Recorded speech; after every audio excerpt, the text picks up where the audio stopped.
លោកអ្នកកំពុងតាមដានទស្សនាការផ្សាយរបស់បណ្ដាញព័ត៌មាន Fresh News ជួបនឹងខ្ញុំសុនវុធីនៅក្នុងកម្មវិធី Fresh Talk ទូរទស្សនិកជនជាទីគោរពកម្ពុជាតែងតែបន្តស្នើទៅកាន់ភាគីថៃឲ្យគោរពទៅតាមស្មារតីនៃកិច្ចព្រមព្រៀងសន្តិភាពកូឡាឡាំពួរថ្ងៃទី26 តុលាឆ្នាំ2025ដែលការនោះគឺមានសាក្សីចូលរួមពីសំណាក់នាយករដ្ឋមន្ត្រីម៉ាឡេស៊ីលោកអាន់វ៉ៃអ៊ីប្រាហ៊ីមព្រមទាំងប្រធានាធិបតីសហរដ្ឋអាមេរិកលោកដូណាល់ត្រាំនៅក្នុងការដោះស្រាយបញ្ហាចំនួនយន្តការទ្វេភាគីដែលមានដូចជាកិច្ចប្រជុំគណៈកម្មការព្រំដែនទូទៅដែលយើងហៅកាត់ថា GBC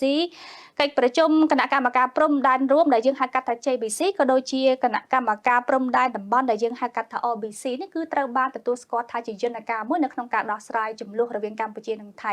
ក៏ប៉ុន្តែការពន្យាពេលម្ដងហើយម្ដងទៀតគឺនៅតែមានចង់ដឹងថាតើមកដល់ពេលនេះ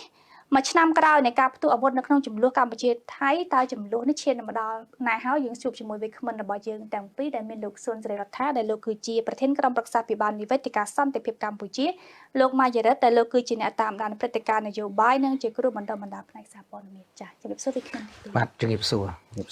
ចា៎សូមអរគុណសម្រាប់ការចូលរួមក្នុងកម្មវិធីរបស់យើងនៅក្នុងថ្ងៃនេះចា៎នេះខ្ញុំសូមផ្ដើមជាសំណួរជាដំបូងតែម្ដងដែលយើងឃើញថាមួយឆ្នាំហើយដែលក្រោយការផ្ទុះផ្ដាប់អាវុធនៅក្នុងចំនួនកម្ពុជាថៃថាតើមកដល់ពេលបច្ចុប្បន្ននេះការដោះស្រាយបញ្ហាកម្ពុជាស្ថិតនៅលើគោលចំហណាហើយខាងភាគីថៃវិញស្ថិតនៅលើគោលចំហណាដែរចា៎ខ្ញុំសូមទៅកាន់លោកម៉ាយារិតចា៎បាទសូមអរគុណបាទអញ្ចឹងពាក់ព័ន្ធនឹងសំណួរនេះហើយយើងគិតថាសប្តាហ៍នេះគឺចំពេលដែលខួប1ឆ្នាំផងតាក់ទងទៅនឹងរឿងចំនួនព្រំដែនកម្ពុជាថៃហ្នឹងដោយ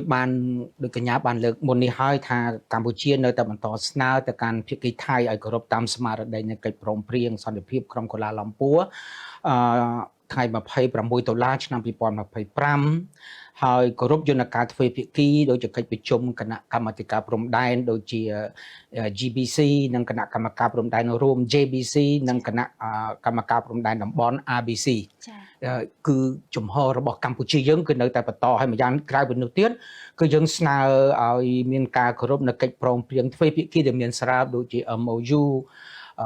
ដែលយើងសល់ពេលនេះគឺ MOU ឆ្នាំ2000ការគោរពអនុសញ្ញាបារាំងសៀមឆ្នាំ1904ហើយនឹងសន្ធិសញ្ញាឆ្នាំ1907ផែនទីខ្នាត Annex 1 1/200,000និងសាលក្រម ICJ ឆ្នាំ1962និងការបកស្រាយហ្នឹងគឺនៅក្នុងឆ្នាំ2013អានេះគឺថាជាចំហរបស់កម្ពុជាក្នុងរយៈពេល1ឆ្នាំគឺយើងសូមឲ្យគឺយើងស្នើថៃឲ្យយើងនឹងគោរពនៅប្រកាន់ខ្ជាប់ប៉ុន្តែថៃដែលមានចរិតយើងហាប់ប្រើពាក្យថាប្រែប្រួលកលិចកលុចនោះព្រោះលែនគឺយើងបានឃើញក្រសួងការបរទេសថាថៃក៏បានប្រាប់ថៃទៅហើយថាកុំឲ្យប្រើលេសនេះប្រើលេសនោះនៅក្នុងកម្ពុជាពេលលើការដោះស្រាយហើយវាពិតអញ្ចឹងមែនអញ្ចឹងនេះជាគោលចំហថៃបើសិនជាខ្ញុំសរុបទៅមួយថៃគឺចង់ឲ្យមាននេះគោលចំហមិញខ្ញុំបានរៀបរាប់ពីគោលចំហរបស់ប្រទេសកម្ពុជាមកហើយបើសិនជាក្នុងគោលចំហរបស់ថៃបើខ្ញុំអាចរៀបរាប់ទៅមួយហ្នឹងគឺឲ្យខ្លីហ្នឹងគឺថៃមានចង់ឲ្យមានការដោះស្រាយចំនួនព្រំដែនស្ថិតនៅក្នុងយន្តការទ្វេភាគីដែលខ្លួនអាចចំណេញទាញបានផលប្រយោជន៍តិចទៀតចំឲ្យរឿងមួយខ្លីមួយដែលយើងប្រៀបធៀបក្នុងរឿងនេះហើយថៃគឺថៃគេថាគេចង់បានយន្តការទ្វេភាគីក៏ប៉ុន្តែបែរជាលុបចោលយន្តការទ្វេភាគីណាដែលមិនបម្រើផលប្រយោជន៍របស់ខ្លួនទៅវិញហើយចំហរបស់ថៃមិនចង់ឲ្យចំនួនរវាងកម្ពុជានិងថៃហ្នឹងមានការធ្វើអន្តរជាតិតូបនីយកម្មទេថៃគឺចង់ឲ្យបានទ្វេភាគីក៏ប៉ុន្តែទ្វេភាគីណាដែលអត់ចំណេញគឺគេលុបចោលហើយគេក៏មិនចង់ឲ្យយកចំនួនព្រំដែនកម្ពុជាថៃហ្នឹងទៅធ្វើឲ្យមានការសាយភាយជាអន្តរជាតិធ្វើអន្តរជាតិតូបនីយកម្មដែរពីព្រោះការធ្វើកិច្ចការអស់ហ្នឹងគេថាចង់ទៅដោះស្រាយទ្វេភាគីខ្ញុំចង់លើករឿងមួយឲ្យខ្លីវាប្រៀបដូចជាមានមនុស្ស2នាក់ហ្នឹងគឺរឿងខ្លីមួយគេហៅអ្នកចិត្តខាងនិងរបងអ្នកចិត្តខាង2នាក់ក៏រស់នៅជាមួយគ្នាហើយរស់នៅជាមួយគ្នាម្នាក់ជាអ្នកស្មោះត្រង់និងម្នាក់ទៀតគឺអ្នកចិត្តខាងហ្នឹងហើយអ្នកស្មោះត្រង់តែងតែនិយាយថាបើយើងមានបញ្ហាព្រំដីគឺយើងគួរតែហៅអ្នកណាដែលមានកេរ្តិ៍ឈ្មោះដែលអ្នកសច្ចៈអ្នកដែលគេមានកេរ្តិ៍ឈ្មោះត្រឹមត្រូវឲ្យមកវាស់ដីបើយើងមានបញ្ហាព្រំដីយើងនាំគ្នាមកវាស់ដីអញ្ចឹងណាដែលមនុស្សរោគណាដែលគេទទួលស្គាល់ថាជាមនុស្សអព្យាក្រឹតប៉ុន្តែអ្នកចិត្តខាងម្នាក់នោះគាត់ថាចាំបាច់ទៅរកគេទៅអីយើងនិយាយតែ2នាក់ទេយើងចរចាតែ2នាក់ទៅ ណាយើងដោះស្រាយរឿងហ្នឹងតែពីរនាក់ទៅប៉ុន្តែនៅពេលដែលនិយាយថាចរចាតែពីរនាក់គាត់អង្កលព្រំដីចូលគាត់អង្កលព្រំដីអញ្ចឹងអ្នកហ្នឹងក៏និយាយទៀតថាយើងរកមនុស្សដទៃទៅដើម្បីឲ្យគេមកវាស់កុំឲ្យមានបញ្ហាគាត់ថាអត់ទេចរចាតែពីរនាក់បានហើយអញ្ចឹងដល់ពេលដែលយើងនិយាយចរចាគាត់អង្កលមកព្រំដីទៀតអញ្ចឹងរាល់ពេលនិយាយគាត់អង្កលគាត់ចេះអង្កលរហូតអញ្ចឹងគាត់ក៏ដល់អញ្ចឹងអ្នកស្មោះត្រង់នោះអ្នកចិត្តខាងគាត់និយាយវិញគាត់ថាគាត់ដឹងថាបញ្ហាមិនមែនស្ថិតទៅលើការចរចាទេបញ្ហាគឺមនុស្សម្នាក់ដែលគេចង់ចរចាជាមួយយើងលុះត្រាតែការចរចារបស់គេទទួលបានផលប្រយោជន៍តើអត់មានផលប្រយោជន៍គេក៏អត់ទទួលការចរចាទេបានដូច្នេះកន្លែងហ្នឹងហើយបានគាត់គិតថាអត់ទេឈប់ចរចាយើងត្រូវតែទាញទៅរកផ្លូវច្បាប់ពីព្រោះកាលណាទាញទៅរកផ្លូវច្បាប់គឺច្បាប់ជាអ្នកកំណត់ចា៎គឺมันអាចមាននរណាមួយទទួលបានសំណូកទទួលបានផលប្រយោជន៍ដទៃគឺច្បាប់ជាអ្នកកំណត់ហើយហេតុដូច្នេះហើយបានជាអ្នកចិត្តខាងម្នាក់នោះក៏អត់ហ៊ានទាញទៅទេអញ្ចឹងមកយើងប្រៀបធៀបទៅរឿងចំនួនព្រំដែនកម្ពុជាថៃក៏ដូចគ្នាអញ្ចឹងនិយាយពីចរចាទ្វេភាគីនិយាយពីចរចាទ្វេភាគីដែលឯងចរចាទ្វេភាគីគាត់អត់គោរពតាមគ្រប់ទ្វេភាគីទេហើយមិនលើសតែមិនត្រឹមតែប៉ុណ្ណោះទៀតគឺគាត់លុបចោលនៅMOU ឆ្នាំ2001ថែមទៀតបាទអានេះជារឿងមួយដែលយើងគ្រាន់តែប្រៀបធៀបរឿងហ្នឹងចរចាយ៉ាងម៉េចចរចាលុះត្រាតែផលប្រយោជន៍គាត់ចង់និយាយទៅលើថាគាត់ត្រូវបានគាត់ចង់បានយន្តការទ្វេភាគីហើយគាត់មិនចង់ឲ្យមានអន្តរជាតិតវនីយកម្មតែគាត់អត់មានភាពស្មោះត្រង់នៅក្នុងការចរចាទ្វេភាគីទេព្រោះរាល់ការចរចាទ្វេភាគីគឺគាត់តែងតែយើងឃើញហើយរាយលួសបលាខាត់ចូលបាទគម្រាមកំហែងហើយយើងនៅតែរក្សានៅក្នុងភាពអីវិញអត់ធ្មត់ការទូតពីព្រោះនេះជារឿងមួយដែលយើងត្រូវតែធ្វើពីព្រោះមិនមែនថាការដែលអាចប្រើកម្លាំងដើម្បីយកដីរបស់យើងនឹងឲ្យខ្លាចជាកម្មសិទ្ធិរបស់គេទេពីព្រោះវាមិនអាចខ្លាចជាកម្មសិទ្ធិទេបើយោងទៅតាមច្បាប់គឺថាតើតែយើងនឹងមានអីវិញតើតែមានការសម្រេចពីតុលាការតើតែយើងនឹងបោះបង់ចោលទៅលើការទាមទារតាមផ្លូវច្បាប់ប្រហែលជាដីរបស់យើងបាត់ក៏ប៉ុន្តែដីរបស់យើងមិនបាត់ទេទោះបីជាប្រើកម្លាំងនៅលើដីរបស់យើងដោយសារភាពអត់ធ្មត់របស់យើងក៏ប៉ុន្តែយើងមានបោះបង់ចោលនៅការទាមទាររបស់យើងណាយើងបញ្ជូនទៅតុលាការយើងបញ្ជូនទៅឲ្យក្រុមដែលមានការពាក់ព័ន្ធឧបមាទៅមានរឿងអីចឹងទៅយើងមានពួកខាងអាស៊ានយើងបញ្ជូនរបាយការណ៍ទៅប្រទេសដែលជាប់តែពាក់ព័ន្ធក្នុងរឿងចំនួនដីដើម្បីឲ្យគេមើលឃើញហើយយើងអត់ទៅឈប់ទេព្រោះកាលណាយើងហ៊ានទៅឈប់ឬក៏រងចាំឲ្យគេឈូសឆាយបង្កើតបានជាប្រទាយបង្កើតបានជាផ្លូវយូរទៅយើងរាយការណ៍វាអាចលេតដែរអញ្ចឹងគឺយើងត្រូវធ្វើភ្លាមអញ្ចឹងបានជារបាយការណ៍របស់ក្រសួងការបរទេសយើងបានឃើញហើយអត់តែមានការអីទៅកើតឡើងគឺគេរាយការណ៍ហើយគឺជាបង្ហាញនៅកំណត់ហេតុមួយអញ្ចឹងនិយាយឲ្យខ្លីមែនទៅគឺក្នុងរយៈពេល1ឆ្នាំនេះប្រទេសកម្ពុជារបស់យើងនឹងគឺថាយើងនៅតែស្វែងរកយន្តការទ្វេភាគីក៏ប៉ុន្តែយន្តការទ្វេភាគីដែលមានស្រាប់ហើយបើសិនណាជាទ្វេភាគីនឹងមិនអាចដោះស្រាយបានទេគឺឈានទៅរកឯវិញយន្តការអន្តរជាតិផ្អែកទៅលើនិយាយអញ្ចឹងហើយគឺយើងលើសន្ធិសញ្ញាឯកសារបារាំងសៀមឆ្នាំ1904 1907ហើយឲ្យគោរពនៅសេចក្តីសម្រេចចិត្តរបស់តុលាការអន្តរជាតិឆ្នាំ1962និងការបកស្រាយឆ្នាំ2013ដែល ICJ បានសម្រេចហ្នឹងគឺថាយើងសូមឲ្យការគោរពនឹង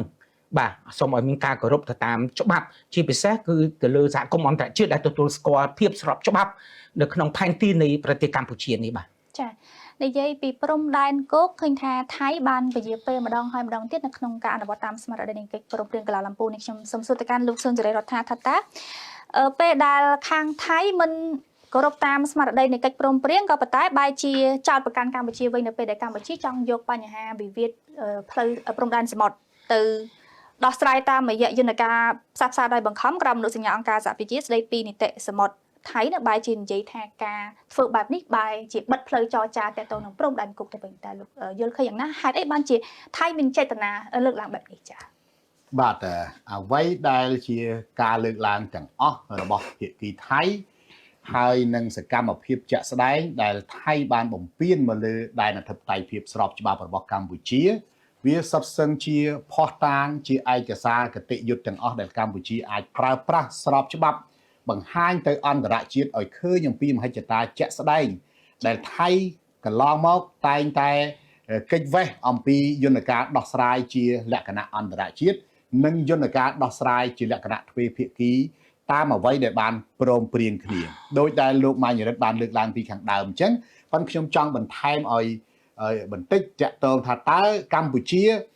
ប្រកាន់ជំហរអីហើយថៃប្រកាន់ជំហរអីនៅក្នុងការដោះស្រាយបញ្ហាទំនាស់ព្រំដែនមែនទេមកដល់ថ្ងៃនេះយើងអត់អាចនិយាយបានថាវាជាបញ្ហាទំនាស់ព្រំដែនទៀតទេគឺវាចូលទៅដល់កម្រិតនៃការឈ្លានពានហើយបាទអញ្ចឹងបើយើងមើលឲ្យជាក់ច្បាស់ទៅគឺថាកម្ពុជារក្សាជំហរនៃការដោះស្រាយតាមរយៈយន្តការទ្វេភាគីដែលបានព្រមព្រៀងគ្នាមានស្រេចផងហើយនឹងយន្តការអន្តរជាតិដែលប្រទេសទាំងពីរបានជាពិសេសគឺសភានៃប្រទេសទាំងពីរបានផ្ដល់បទច័ន្ទទទួលស្គាល់ទាំងតុលាការយុត្តិធម៌អន្តរជាតិទាំងច្បាប់អន្តរជាតិអនុសញ្ញាកតិកសញ្ញាដែលបានព្រមព្រៀងទទួលស្គាល់ជាលក្ខណៈអន្តរជាតិជាមួយគ្នាប៉ុន្តែសម្រាប់ប្រទេសថៃមែនតើយើងមើលឃើញថាមកដល់ថ្ងៃនេះថៃកំពុងតែចង់ដោះស្រាយយន្តការទ្វេភាគីជាសង្គ្រាមបាទមិនមែនជាយន្តការទ្វេភាគីជាការចរចាតាមអនុសារណៈដែលបានព្រមព្រៀងគ្នាទេពីព្រោះបើយើងមើលអំពីប្រវត្តិនៃចាប់ផ្ដើមដំបូងកម្ពុជាបានប្រកាសជាចំហតែ4ចំណុចទេដែលត្រូវបញ្ជូនទៅតុលាការអន្តរជាតិឲ្យដោះស្រាយទី1ចំណុចមុំ3តាមាន់តូចតាមាន់ធំនិងតាកបីក្រៅពីនឹងកន្លែងផ្សេងទៀតអាចអង្គុយចរចាគ្នាដោះស្រាយតាមយន្តការទ្វេភាគីដែលមាន JBC, GBC និង RBC ដែលយន្តការនេះបានព្រមព្រៀងគ្នាអស់រយៈកាល20ឆ្នាំជាងមកហើយដែលវាមិនទាន់បានដំណើរការគ្រប់ជ្រុងជ្រោយប៉ុន្តែចាប់ផ្ដើមតាំងពីពេលនោះមកឥឡូវបញ្ហា4ចំណុចគឺមុំ3តាមាន់តូចតាមាន់ធំតាកបីវាបានលាតសាយភាយមកក្បាត់ព្រំដែនកម្ពុជាទៅហើយគឺមានន័យថា7ខេត្តជាប់នឹងប្រទេសថៃវាคล้ายទៅជាសមរភូមិឈ្លានពានគ្រប់ទីកន្លែងទៅហើយអញ្ចឹងថៃបានកិច្ចវេះគ្រប់សពបែបយ៉ាងការមិនព្រមចូលរួមកិច្ចប្រជុំ JBC ហើយនិង GBC ការមិនព្រមបញ្ជូនក្រុមការងារបច្ចេកទេសមកបន្តការវាស់វែងហើយនឹងអនុវត្តតាមអ្វីដែលបានព្រមព្រៀងគ្នាការលុបចោលអនុសញ្ញាកិច្ចព្រមព្រៀង MOU ឆ្នាំ2001អំពីកិច្ចព្រមព្រៀងព្រំប្រទល់ទឹកហើយនឹងខ្ពង់រាបបាតសមុទ្រគឺជាការគំរាមកំហែងជាបន្តបន្ទាប់មកដល់សន្តិសុខនិងការដោះស្រាយបញ្ហាព្រំដែនគោកជាមួយគ្នាហើយមកដល់ថ្ងៃនេះថៃបែរជាលើកឡើងថាការដែលកម្ពុជាយកយន្តការ UNCLOS មកដោះស្រាយបញ្ហាព្រំដែនសមុទ្រនិងខ្ពង់រាបបាតសមុទ្រគឺជាការបិទបញ្ចប់ឬបិទគប់ការចរចាទ្វេភាគីអញ្ចឹងយើងសួរត្រឡប់ទៅវិញថាកន្លងមកអ្នកណាជាអ្នកបិទគប់ហើយអ្នកណាជាអ្នកហៅអ្នកណាមកចូលអង្គុយតុចរចាដើម្បីប្រជុំអញ្ចឹងយើងសួរទៅភាគីថៃបន្ថែមទៀតថាតើទ្វេភាគីដែលថៃចង់ដោះស្រាយនោះជាទ្វេភាគីអ្វីឲ្យពិតប្រាកដទ្វេភាគីតាមយន្តការ MOU ឆ្នាំ2000ដែលមានស្រាប់ឬយ៉ាងណាបើតាម MOU ឆ្នាំ2000ដែលមានស្រាប់ហេតុអីក៏ខ្លួនឯងមិនបញ្ជូនគណៈកម្មការ JBC, GBC និងក្រុមបច្ចេកទេសមកប្រជុំបាទឬមួយក៏ថៃមិនហ៊ាននិយាយទេគ្រាន់តែបង្ហាញមហិច្ឆតាមួយថាខ្លួនឯងចង់ធ្វើសង្គ្រាមយកឈ្នះចាញ់ជាមួយកម្ពុជាដែលចំណុចនេះកម្ពុជាអត់ចង់ធ្វើសង្គ្រាមឈ្នះចាញ់ជាមួយថៃទេពីព្រោះយើងប្រកាន់នៅគោលនយោបាយមួយដែលសន្តិវិធីមែនតើគឺអ្វីដែលយើងមើលឃើញថៃបានរំលោភនៅបាត់ឈប់បាញ់តាំងពីលើកទី1ថ្ងៃទី28ខែកក្កដាឆ្នាំ2025បានរំលោភកិច្ចព្រមព្រៀងសន្តិភាពកូឡាឡាំពូថ្ងៃទី26ខែតុលាឆ្នាំ2025និងបានបង្កើតសង្គ្រាមខែធ្នូនិងរំលោភកិច្ចព្រមព្រៀងខែធ្នូឆ្នាំ2025មកដល់ថ្ងៃនេះថៃនៅតែរំលោភដដែលបាទហើយបានដើរភូតផរកុហកអន្តរជាតិគ្រប់ទាំងអស់ប្រាប់ថាកម្ពុជាទេជាអ្នកឈ្លានពានថៃកម្ពុជាទេជាអ្នកគម្រាមសន្តិសុខរបស់ថៃប៉ុន្តែផ្ទុយទៅវិញកម្ពុជាមិនដែលដាក់សំណួរឬក៏មិនដែល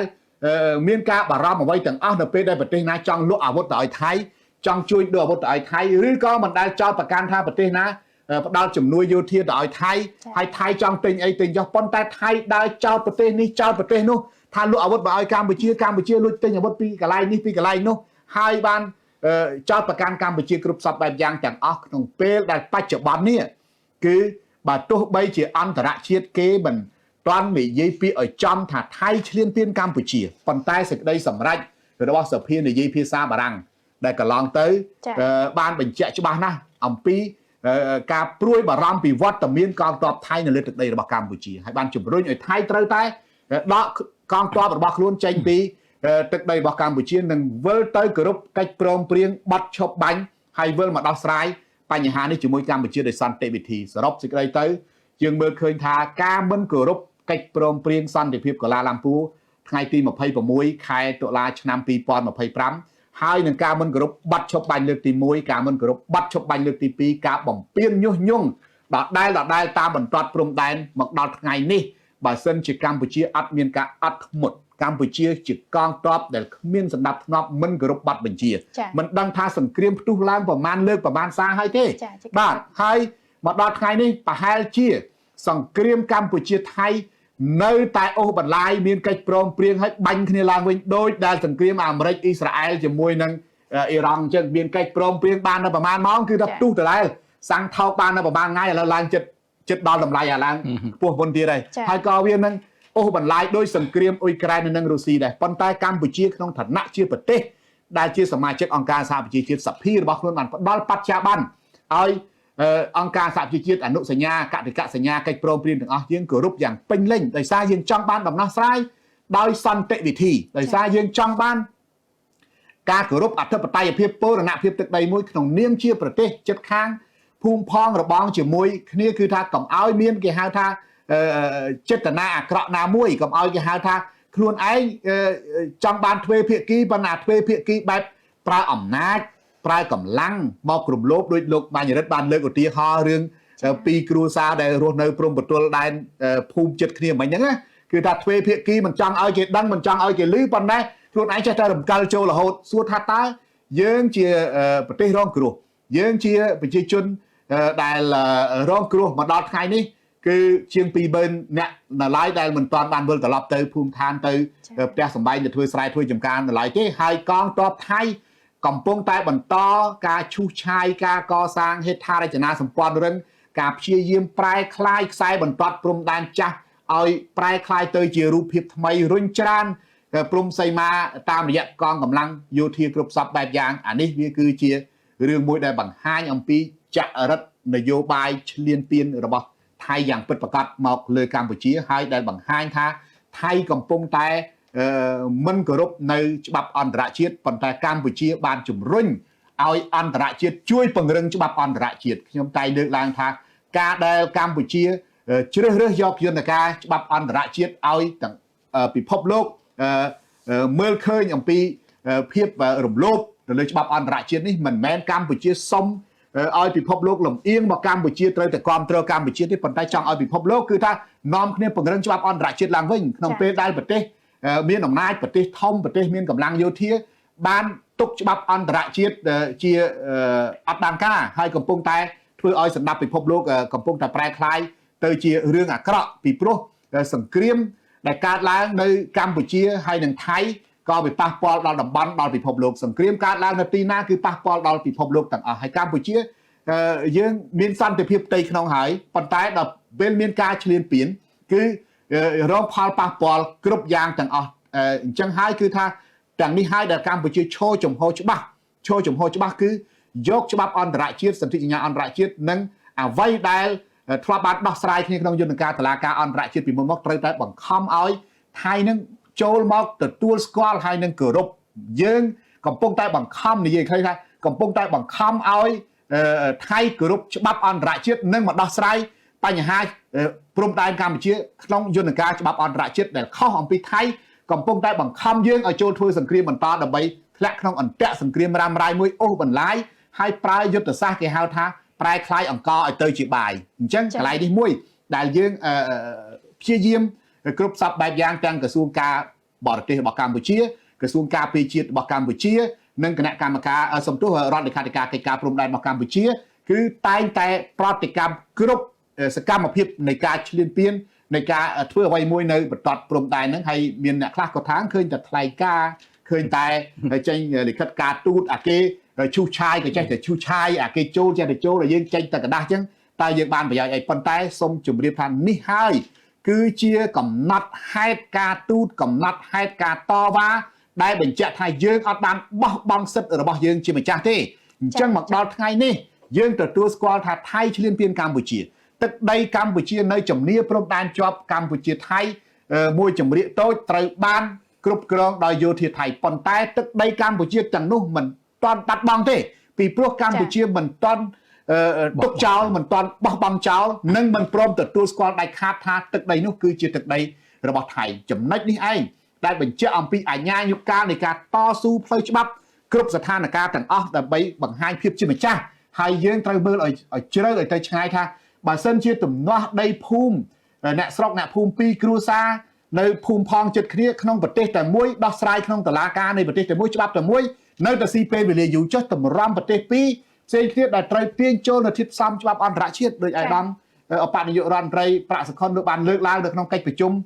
រដ្ឋមន្ត្រីការបរទេសអាស៊ាននៅប្រទេសហ្វីលីពីនអញ្ចឹងថាករណីទំនាស់កម្ពុជាថៃគឺទាមទារឲ្យមានធាតុចូលនៃច្បាប់អន្តរជាតិដើម្បីយកមកដោះស្រាយអញ្ចឹងការទាញចូលយកធាតុច្បាប់អន្តរជាតិនិងយុត្ថាធិការអន្តរជាតិមកដោះស្រាយគឺយើងត្រូវយល់ថាចៅវាមានសិទ្ធិការពារទង្វើចៅរបស់វាដែរអញ្ចឹងគឺថាគេអាចមានសិទ្ធិរកមេធាវីគេអាចមានសិទ្ធិរកចៅក្រមតែយើងក៏មានសិទ្ធិដូចគ្នាក្នុងការទាមទារប៉ុន្តែយើងត្រូវមើលបរិបត្តិនៃគេហៅថាការប្រៀបគ្នាទៅវិញទៅមកបើនិយាយអំពីការនៅលើដីយើងឃើញថាការពិតជាក់ស្ដែងហើយគេកំពុងនៅលើដីយើងគេកំពុងតែសាងសង់សំណង់ហេដ្ឋារចនាសម្ព័ន្ធនៅលើដីយើងគេកំពុងបង្ហាញប្រាប់ថាកន្លែងណាក៏គេធ្វើបានដែរបាទពីព្រោះគេអ្នកខ្លាំងក៏ប៉ុន្តែបើសិនជាយើងមើលពីរបត់នៃអន្តរជាតិវិញយើងក៏កំពុងមានប្រៀបដូចគេដែរបាទយើងក៏កំពុងមានប្រៀបដូចគេដែរ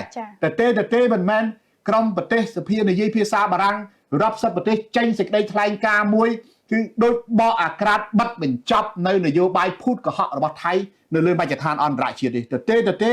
យើងឃើញថាពេលដែលកម្ពុជាប្រជាជនកម្ពុជាកំពុងតែពហិការតំណែងថៃមិនទិញតំណែងថៃធ្វើឲ្យក្រុមហ៊ុនថៃមួយចំនួនបិទទ្វារដាំដងនៅប្រទេសកម្ពុជាស្រាប់តែនៅអូស្ត្រាលីនៅម៉ាឡេស៊ីនៅប្រទេសមួយចំនួនគេហាមឃាត់តំណែងថៃមិនឲ្យចូលប្រទេសគេដែរតែយើងសួរថាតើនោះជាអ្វីបាទដែលគេប្រើប្រាស់តំណែងថៃមួយចំនួនយូរណាស់ហើយស្រាប់តែឥឡូវគេហាមឃាត់ដែរអានេះហើយគឺជាឥទ្ធិពលការទូតឬក៏គេហៅថាជាសម្ពាធមួយដើម្បី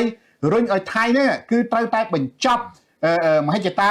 ការធ្វើសង្គ្រាមឈ្លានពាននេះឲ្យចូលទៅក្នុងច្រកអន្តរជាតិមួយ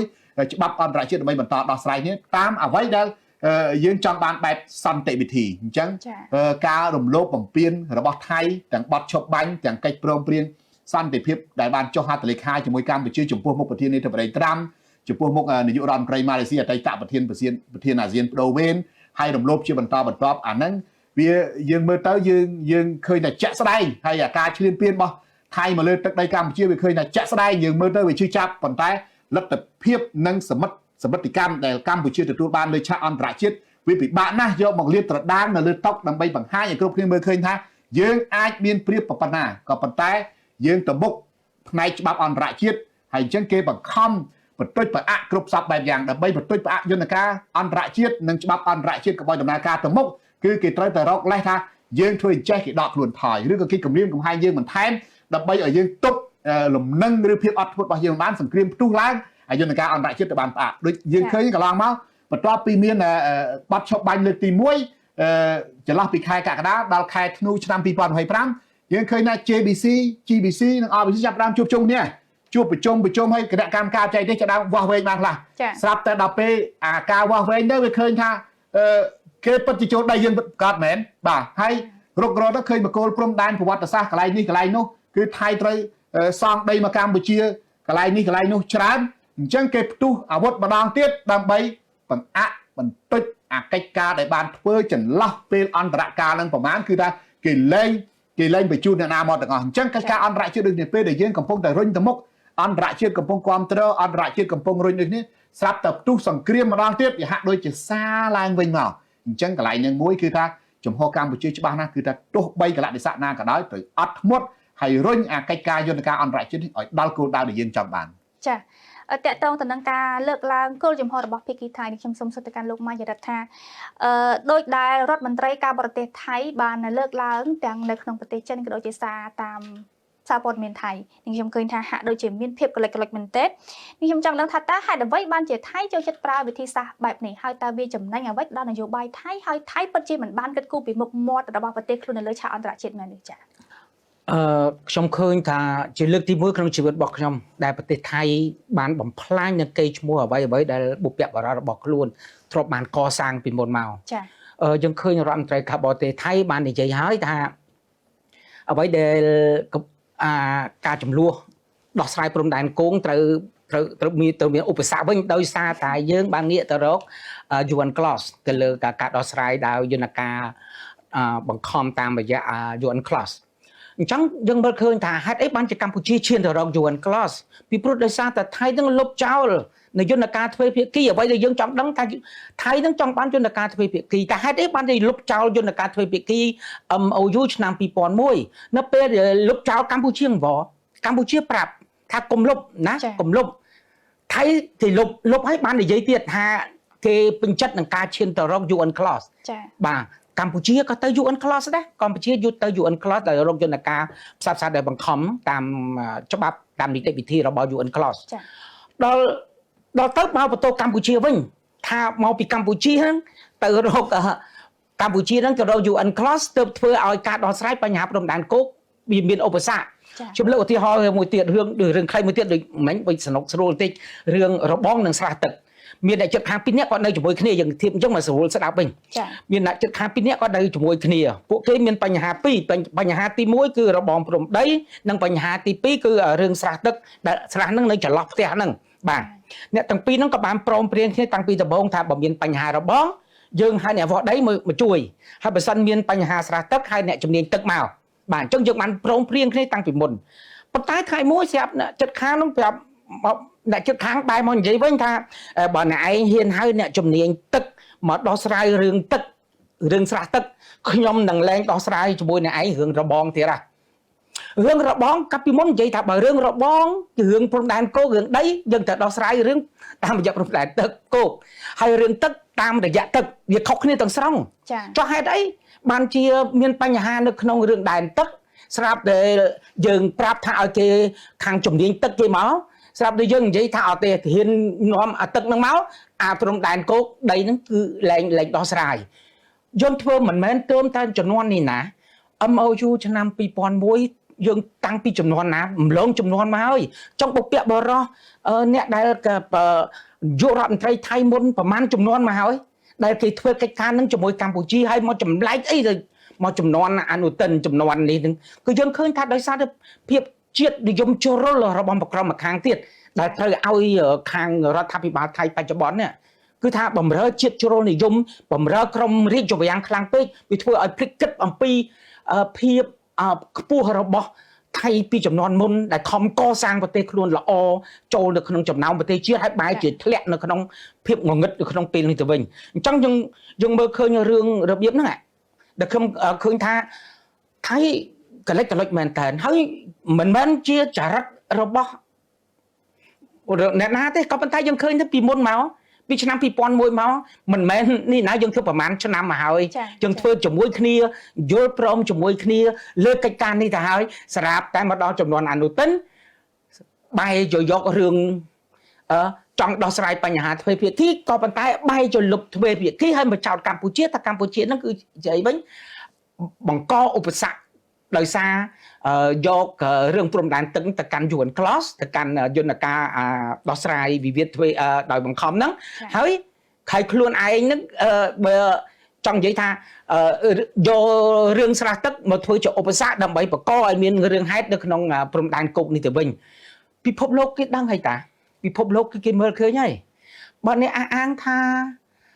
អ្វីមួយព្រំដែននេះជារបស់អ្នកតែអ្នកឯងផ្អែកទៅលើអីកម្ពុជាយើងមិនមែនបង្កើតនៅឯកតោភាគីឯណាមិនមែនបង្កើតឯកសារឯកតោភាគីឯណាពីព្រោះសាលក្រមតែសាលក្រមសម្រាប់របស់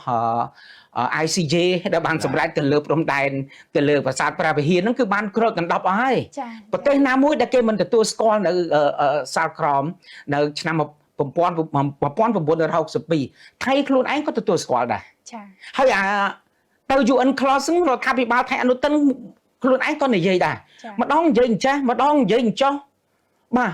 ហើយអញ្ចឹងបើយើងគិតថាដីហ្នឹងជាដីរបស់អ្នកឯងផ្អែកទៅលើអីគាត់មានអីផ្អែកគាត់មានផ្អែកទៅលើឯកសារ ឬក៏ផែនទីឯកតោភាគីរបស់គាត់ដែលគេមិនទទួលស្គាល់សោះហ្នឹងព្រោះហេតុដូច្នេះហើយបានគាត់បិទយើងគាត់ចង់ចរចាទ្វេភាគីមានន័យយ៉ាងម៉េចគាត់និយាយថាចរចាទ្វេភាគីដល់ពេលយើងនិយាយថាចរចាទ្វេភាគីតើតែចរចាទ្វេភាគីនឹងមានប្រយោជន៍សម្រាប់គាត់ដូចរឿងបរោះរបងដីមិនអញ្ចឹងដែលយើងនិយាយអញ្ចឹងគាត់ខិតរបងបន្តិចយើងនិយាយហ្នឹងគាត់ខិតរបងបន្តិចដែលយើងប្រាប់ថាគេមកចរចាឲ្យគេមកវាស់គាត់ថាមិនបាច់ទេហើយនេះគឺជាបញ្ហាអីគឺគាត់ចង់កេងចំណេញគាត់ចង់ខ្ញុំមិនយល់ហេតុអីគាត់ចង់ធ្វើអញ្ចឹងហើយគាត់គិតថាក្នុងសម័យ digital ហ្នឹងមនុស្សខ្វាក់ភ្នែកទាំងអស់ហ៎ចាបាទដូច្នេះហើយវាធ្វើឲ្យថៃនេះកាន់តែលងទៅធ្លាក់ក្នុងអន្ទាក់ច្បាប់បាទបើយើងបដិសេធច្បាប់អ្នកឯងនឹងខ្លាយនឹងឯងនឹងធ្លាក់ក្នុងអន្ទាក់ច្បាប់ពីព្រោះប្រទេសកម្ពុជាដូចបងអូនបានលើកឡើងមកអញ្ចឹងយើងបន្តតដោយអំពើហិង្សាមែនក៏ប៉ុន្តែយើងប្រើសមរភូមិផ្សេងគឺសមរភូមិការទូតនិងសមរភូមិផ្លូវច្បាប់ចា៎ហើយយើងដីនឹងអាចបាត់បើសិនណាជាយើងបោះបង់ចោលការធ្វើកំណត់ហេតុបើយើងបោះបង់ចោលនៅអ្វីដែលថៃបំពេញឈ្លានពានហើយយើងធ្វើពង្រើយមិនដឹងមិនកសាងសំណុំរឿងឯកសារប្តឹងទៅតុលាការឬក៏ប្តឹងទៅក្រមដែលពាក់ព័ន្ធនៅក្នុងការធ្វើកិច្ចការវិវាទព្រំដែនរវាងកម្ពុជាថៃហ្នឹងក៏ប៉ុន្តែយើងអត់ទាន់បោះបង់ឯណាយើងធ្វើមើលក្នុងរយៈពេលនេះប្រហែលថ្ងៃមុន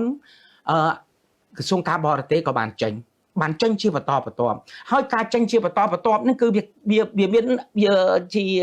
ផ្លូវច្បាប់មួយដែលមានឥទ្ធិពលខ្លាំងណាស់ថៃមិនអាចបកកាយបានទេថៃអាចធ្វើផ្គរធ្វើភ្លៀងការកុហកសម្រាប់ប្រជាជនឯងដែលមានអារម្មណ៍បំរើភាពជ្រុលនិយមរបស់ខ្លួនតែប៉ុណ្្នឹងទេក៏ប៉ុន្តែនៅលើវេទិកាអន្តរជាតិថៃមិនអាចបកកាយបានទេអ្នកឯងថាដីហ្នឹងដីរបស់អ្នកឯងផ្អែកទៅលើអីច្បាប់អីផ្អែកអីច្បាប់អីហើយដូច្នេះហើយបានថៃព្យាយាមណាស់បិទបាំងណាស់មិនឲ្យរឿងទំនាស់រវាងកម្ពុជានិងថៃហ្នឹងទៅដល់អន្តរជាតិទេពីព្រោះទៅដល់អន្តរជាតិទៅដល់តុលាការ ICJ គឺមានអំណាចបខំហ្មងអ្នកឯងត្រូវទៅគោរពតាមអ្នកឯងត្រូវដូចរឿង ICJ នៅឆ្នាំ1962អញ្ចឹងបាទมันអាចបដិសេធទេហើយបកស្រាយឆ្នាំ2013ក៏ផ្អែកទៅលើឯកសារចាស់ពីដើមមកដែរអញ្ចឹងទោះបីថៃនឹងរើយ៉ាងម៉េចក៏ដោយអញ្ចឹងហើយគឺมันអាចទៅរួចទេគ្រាន់តែចំណាយពេលវេលាយូរបន្តិចដោយសារតែសន្តិភាពពិភពលោកកំពុងតែប្រែប្រួលខ្ញុំជឿអញ្ចឹងដីខ្មែរមិនបាត់ទេបើខ្មែរបោះបង់ចោលនៅការកត់ត្រាឬក៏មិនព្រមធ្វើកំណត់ហេតុអ្វីទាំងអស់ដោយបងអូនសេរីរដ្ឋាបាននិយាយអញ្ចឹងអានឹងប្រហែលជាអាចទៅក៏ប៉ុន្តែយើងមិនបានបោះបង់សិទ្ធិនឹងចោលណាយើងធ្វើរហូតធ្វើទាំងអស់គ្នាទៅហើយបើសិនជាយើងយកកំហឹងទល់កំហល់វិញឥឡូវយើងមើលអ្នកស្លាប់ប្រជាពលរដ្ឋស្លាប់ហើយយើងបានអីមកវិញយើងអត់បានអីមកវិញទាំងអស់មានទាំងខាតទាំងជីវិតខាតទាំងអស់ហ្មងនេះយើងបានឃើញនៅក្នុងសប្តាហ៍នេះលោកស្រី Angelina Jolie គាត់ទៅសេលិខិតមួយមិនចឹងមែនណាមកសម្ដេចអគ្គមហាសេនាបតីជហ៊ុនសែនតើលិខិតនឹងនិយាយពីអីលោកមានសោកស្ដាយពីអ្នកណាពីលោកអាណិតចំពោះប្រជាពលរដ្ឋខ្មែរនេះលោកស្រីនិយាយថា 30,000 នាក់នៅមិនទាន់បានវិលនៅក្នុងចូលមកក្នុងកន្លែងវិញផង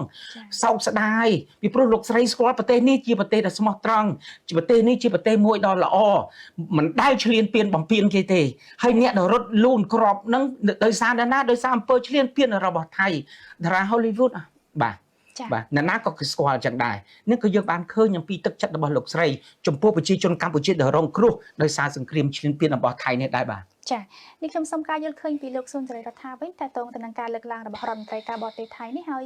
នេះខ្ញុំចង់ដឹងថាតើវាពិតជាបានបម្រើនយោបាយនៅក្នុងប្រទេសថៃមែនហើយថៃពិតជាមិនខ្វល់ពីអន្តរជាតិមែនឬចាបាទអ្វីដែលជាការលើកឡើងរបស់រដ្ឋមន្ត្រីការបរទេសថៃខ្ញុំមើលឃើញថាអត់បានបម្រើផលប្រយោជន៍របស់ប្រទេសថៃទេគ្រាន់តែបានបម្រើ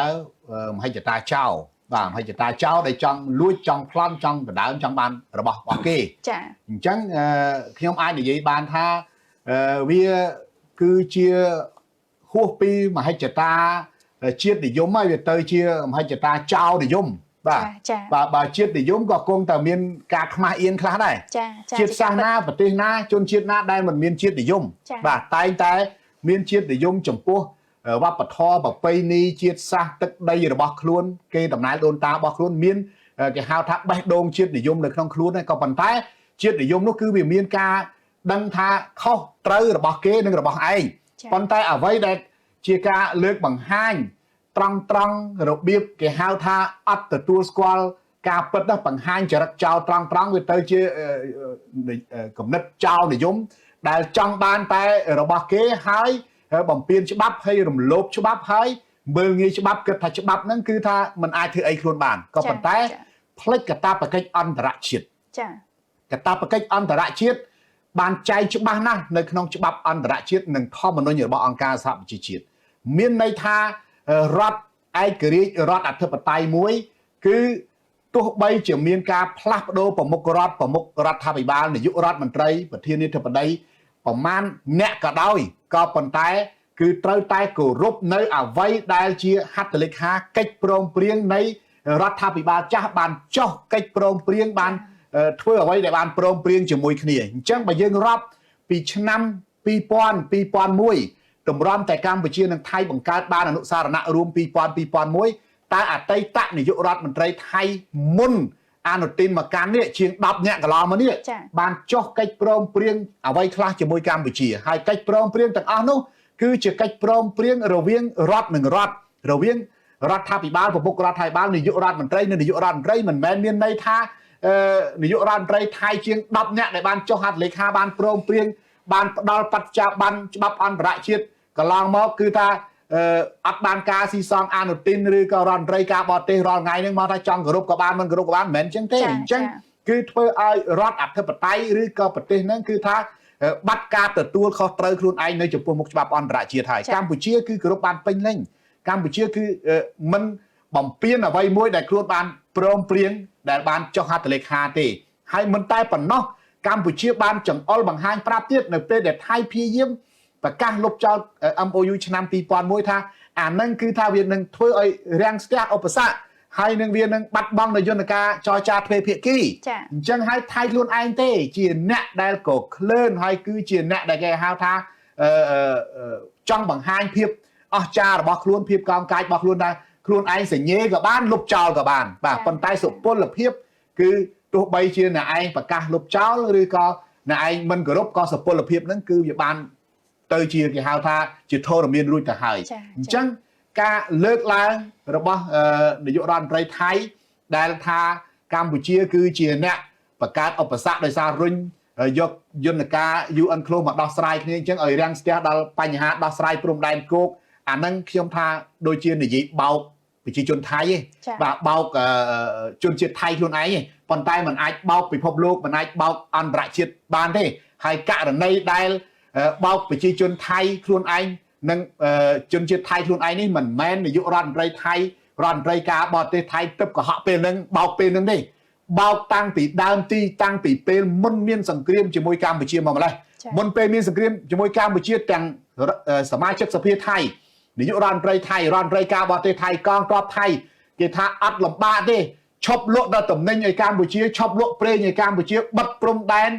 កម្ពុជាថៃចោលហើយឈប់លក់អ៊ីនធឺណិតឈប់លក់ផ្ដាច់ភ្លើងផ្ដាច់អ៊ីនធឺណិតគឺកម្ពុជាងាប់ហើយបាទហើយកម្ពុជាចុះចាញ់ឯងមិនបាច់ផ្ទុះអាវុធក៏កម្ពុជាចុះញោមថៃដែរតាមពិតបើយើងមើលអំពីទំហំសេដ្ឋកិច្ចរវាងកម្ពុជាថៃការនាំចូលពីថៃមកកម្ពុជាការប្រើប្រាស់សេវាអ៊ីនធឺណិតភ្លើងហើយនឹងប្រេងអ៊ីនធឺណិតនិងតំណែងមួយចំនួនវាគួរតែកម្ពុជាយើងអត់គេងាប់មែនប៉ុន្តែទីបំផុតអានេះវាគឺជាគំនិតនយោបាយបែកការប្រច្រាស់ខ្យល់ឥឡូវងាប់ថៃដែរងាប់ក្រុមហ៊ុនថៃមិនត្រឹមតែងាប់ក្រុមហ៊ុនថៃក្នុងប្រទេសកម្ពុជាងាប់ទាំងក្រុមហ៊ុនថៃក្នុងប្រទេសថៃទៀតណាហើយពេលនេះគឺកម្ពុជាកំពុងតែរស់យ៉ាងរឹងមាំយើងអាចផ្គត់ផ្គង់យើងអាចដោះស្រាយបានជារបស់យើងមានភាពធន់មិនតែប៉ុណ្ណោះនៅពេលដែលយើងដោះដាលផលិតផលមួយចំនួនអាចផ្គត់ផ្គង់ក្នុងប្រទេសក្រុមហ៊ុនមួយចំនួនអាចពង្រីកការនាំចេញទៅក្រៅប្រទេសបានថែមទៀតផងអានេះចង់និយាយថាយើងរស់នៅ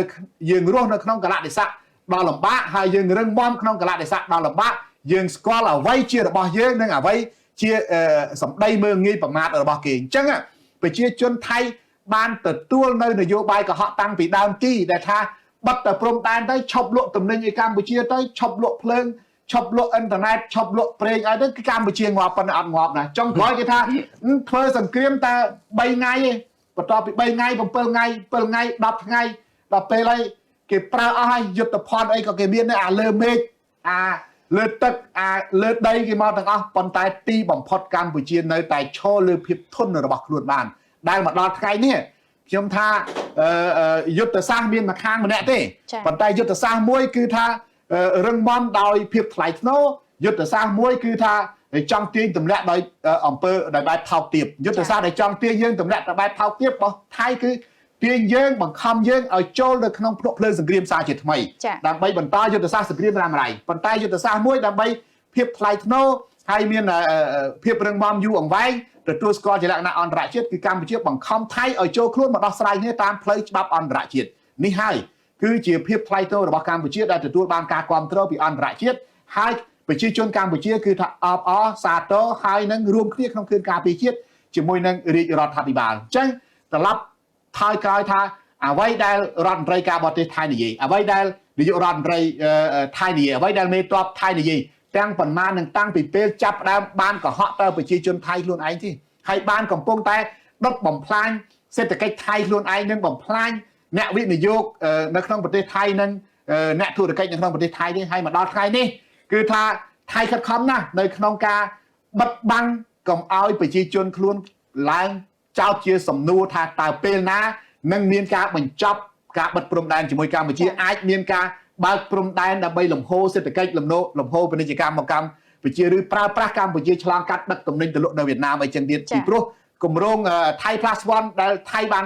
ចុះហត្ថលេខាជាមួយវិនិយោគទុនជប៉ុនគឺប្រើប្រាស់ទឹកដីថៃជាទឹកដីផលិតហើយតំបន់អាស៊ានគឺជាតំបន់ទីផ្សារហើយទីផ្សារអាស៊ានដែលអាចឆ្លងកាត់បានពីកម្ពុជាទៅវៀតណាមគឺទៅឆ្លងកាត់កម្ពុជាហើយនឹងព្រំដែនថៃដែលនៅជាប់នឹងព្រំដែនឡាវមួយចំនួនគឺថាអាចចូលបានប៉ុន្តែទៅដល់ទឹកដីឡាវមួយចំនួនដែលឆ្ងាយពីព្រំដែនឡាវទៅឆ្លងកាត់តាមកម្ពុជាវាខ្លីជាងវាជិតជាងអញ្ចឹងចំណុចនេះហើយដែលកម្ពុជាមានព្រៀបនៅលើភូមិសាស្ត្រទូទៅគឺថាដោយសារតែកម្ពុជាបានត្រៀមលក្ខណៈហើយកម្ពុជាមានភាពស្មោះត្រង់ជាមួយនឹងប្រជាជនខ្លួនឯងដែលឈរលើសមិទ្ធកម្មជាក់ស្ដែងនៅអ្វីដែលខ្លួនធ្វើបានប៉ុន្តែថៃទាំងយោធាទាំងអ្នកនយោបាយទាំងតំណាងរាស្ត្រមកដល់ពេលនេះកំពុងសម្លាប់សេដ្ឋកិច្ចខ្លួនឯងកំពុងភូតកុហកប្រជាជនខ្លួនឯងកំពុងសម្លាប់អ្នករកស៊ីថៃក្រុមហ៊ុនថៃនៅក្នុងប្រទេសកម្ពុជានិងនៅក្នុងប្រទេសថៃផងដែរហើយអ្វីដែលកម្ពុជាបានអត់ធ្មត់ដែលបានផ្ដល់ផលចំណេញដល់ប្រទេសថៃវិញគឺកម្ពុជាគ្រាន់តែអត់ធ្មត់មិនតបតមិនធ្វើសង្គ្រាមហើយជំរុញការដោះស្រាយតាមយន្តការអន្តរជាតិគឺរាជរដ្ឋាភិបាលកម្ពុជាមេដឹកនាំកម្ពុជាកំពុងតែសង្គ្រោះប្រជាជនថៃឲ្យរួចផុតអំពីភាពភ័យខ្លាចនៃសង្គ្រាមកំពុងតែសង្គ្រោះកងទ័ពថៃកុំឲ្យមានងាប់មានរបួសដោយសារសង្គ្រាមពីព្រោះកងទ័ពថៃដែលគេបញ្ជូនមកធ្វើសង្គ្រាមជាមួយកងទ័ពកម្ពុជាមែនតែនគឺថាពីដើមឡើយធ្លាប់និយាយឆ្លើយឆ្លងគ្នាតាពីព្រំដែនមួយទៅព្រំដែនមួយមានតែសឹងថាមានទឹកសុទ្ធបោះចែកគ្នាហូបទៀតផងបាទពេលស្រីទឹកប៉ុន្តែនៅពេលដែលសង្គ្រាមកើតឡើងរវាងមហិច្ឆតានយោបាយរបស់ពួកអ្នកដឹកនាំថៃបានធ្វើឲ្យកងទ័ពដែលធ្លាប់ជាមិត្តភ័ក្តិកងទ័ពដែលធ្លាប់ឆ្លើយឆ្លងបោះទឹកបោះនំចំណីចែកគ្នាទៅជាប្រយុទ្ធគ្នាយកស្លាប់រស់អញ្ចឹងកម្ពុជាកំពុងសង្គ្រោះអាយុជីវិតកងទ័ពរបស់ថៃកម្ពុជាកំពុងសង្គ្រោះប្រជាជនថៃនៅតាមព្រំដែនកុំឲ្យរងការភ័យខ្លាចដោយសង្គ្រាមមិនមែនសង្គ្រោះតែអាយុជីវិតកងទ័ពកម្ពុជាមិនមែនសង្គ្រោះតែប្រជាជនកម្ពុជាទេការទប់ទល់ការអត់ធ្មត់មិនបង្កសង្គ្រាមឡើងវិញគឺជាគុណសម្បត្តិរបស់កម្ពុជាធំណាស់មិនថាគុណសម្បត្តិសម្រាប់តែតំបន់ព្រំដែនកម្ពុជាសម្រាប់អាស៊ាននិងពិភពលោកផងដែរចាលោកម៉ាយរិទ្ធប៉ុន្មានថ្ងៃមុននេះខ្ញុំឃើញសម្ដេចតេជោប្រធានរដ្ឋសភាកម្ពុជាបានចែករំលែកអត្ថបទមួយដែលអ្នកជំនាញផ្នែកទំនាក់ទំនងអន្តរជាតិនិងសន្តិសុខរបស់ថៃបានរៀបរាប់បញ្ច្រាស់មកវិញថាសង្គ្រាមបានធ្វើឲ្យកម្ពុជាកាន់តែរឹងមាំហើយទំនងជាចង់ប្រាប់ទៅខាងរដ្ឋាភិបាលថៃនោះឲ្យពឹងលើការទូតជាជាងយោធានេះខ្ញុំចង់ដឹងថាតើហេតុអីបានជាអ្នកជំនាញរូបនេះលើកឡើងបែបនេះបាទអ្នកជំនាញថៃគាត់ឈ្មោះហៅថាសុរាឆាត់បំរុងសុខ